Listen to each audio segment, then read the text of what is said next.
सिलसिले में नीतीश कुमार को, तेजस्वी यादव को और देश के वजीर आजम नरेंद्र मोदी को, तीनों को बिहार की जनता से माफी चाहनी चाहिए। इन सब तीनों ने मिलकर बिहार की जनता को एक बहुत बड़ा धोखा दिया है और यकीनन इसमें सबसे बड़ा रोल है नीतीश कुमार का।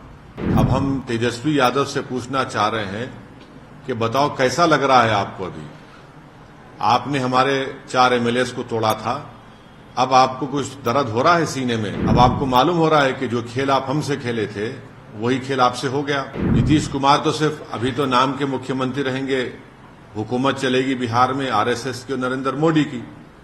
हम तो यही चीज को रोकना चाह रहे थे। नीतीश कुमार को लगता है कि मैं जब तक जिंदा रहूं मुख्यमंत्री रहूं, और बीजेपी को लगता है कि भाई हर चीज हमको मिल जाए, चाहे कुछ भी हो, किस तरीके से हो जाए। इस सिलसिले में नीतीश कुमार को, तेजस्वी यादव को और देश के वजीर आजम नरेंद्र मोदी को, तीनों को बिहार की जनता से माफी चाहनी चाहिए। और तीनों पार्टीज ने मिलकर बिहार की जनता को जो बातें की हैं और जो वादे किए थे और अपनी पॉलिटिकल आइडियोलॉजी की बात की थी, उन सब तीनों ने मिलकर बिहार की जनता को एक बहुत बड़ा धोखा दिया है और यकीनन इसमें सबसे बड़ा रोल है नीतीश कुमार का। नीतीश कुमार कल तक हमको गाली देते थे कि ओवैसी बी टीम है। अब नीतीश कुमार को शर्म नहीं आती उसी जगह पर जाकर बैठने के लिए जहां पर हम पर इल्जाम लगाते थे। और नीतीश कुमार ने पॉलिटिकल अपॉर्चुनिज्म कहना तो अंडरस्टेटमेंट होगा, उन्होंने हर चीज का रिकॉर्ड तोड़ दिया है और कोई उनकी बात का न एतबार है न भरोसा है। मैं शुरू से कह रहा था कि नीतीश कुमार फिर से बीजेपी में जाएंगे, मगर लोग हमारी बात को यकीन नहीं कर रहे थे। अब हम तेजस्वी यादव से पूछना चाह रहे हैं कि बताओ कैसा लग रहा है आपको? अभी आपने हमारे 4 एमएलए को तोड़ा था, अब आपको कुछ दर्द हो रहा है सीने में? तकलीफ हो रही है आपको अपने भेजे में? अब आपको मालूम हो रहा है कि जो खेल आप हमसे खेले थे वही खेल आपसे हो गया?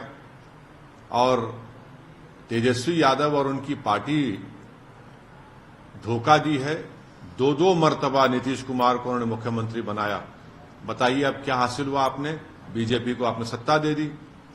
नीतीश कुमार तो सिर्फ अभी तो नाम के मुख्यमंत्री रहेंगे, हुकूमत चलेगी बिहार में आरएसएस की और नरेंद्र मोदी की। हम तो यही चीज को रोकना चाह रहे थे। एमआईएम पार्टी इसी को रोक रही थी। और जब हमारे सीमांचल की जनता ने एमआईएम के 5 विधायक को कामयाब किया तो हमने तो जब उनके स्पीकर के इलेक्शन में तायद की थी गठबंधन के। मगर तेजस्वी यादव को और उनके परिवार को ऐसा लगता है कि बिहार की जनता एक तरफ और उनके परिवार से कोई भी मुख्यमंत्री बन जाए। नीतीश कुमार को लगता है कि मैं जब तक जिंदा रहूं मुख्यमंत्री रहूं, और बीजेपी को लगता है कि भाई हर चीज हमको मिल जाए, चाहे कुछ भी हो, किस तरीके से हो जाए। देश के प्रधानमंत्री का भाषण मुझे याद आ रहा है जब नीतीश कुमार ने वो ऑब्जेक्शनेबल बातें कही थी महिलाओं के बारे में। देश के प्रधानमंत्री ने कहा था क्या गंदगी फैला रहे हैं, और देश के प्रधानमंत्री ने महिलाओं से वादा किया था कि मैं आपको इन लोगों से बचाऊंगा। अब देश के प्रधानमंत्री खुद नीतीश कुमार को बाजू बिठाकर चाय पिला रहे हैं। तो इसका टोटल ये है कि बिहार की जनता का एक बहुत बड़ा नुकसान और धोखा